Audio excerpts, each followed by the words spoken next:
Protests in Louisville happening right now after charges are announced in the Breonna Taylor deadly shooting.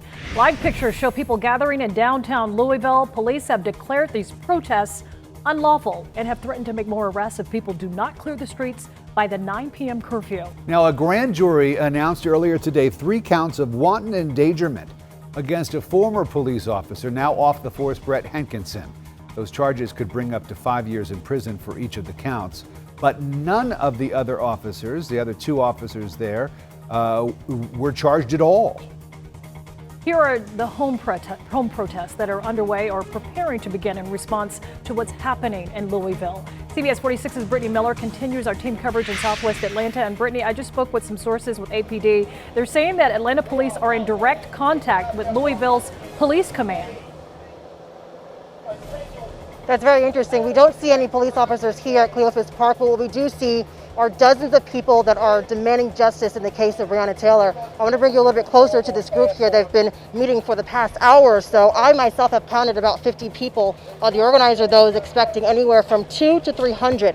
The point of today is to provide a place for people to express whatever emotions they may be feeling after the indictment in Louisville. They are not happy.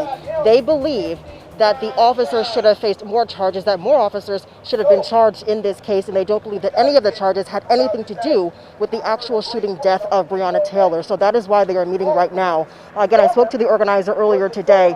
He says he just put this protest together 4 hours ago. He also explained why today is necessary.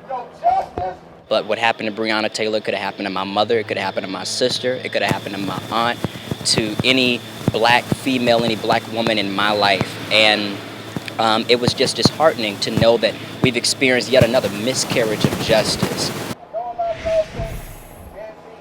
Now, based on what we've seen in other protests here in Atlanta over the summer months, I had to ask this organizer, do you believe tonight will get violent?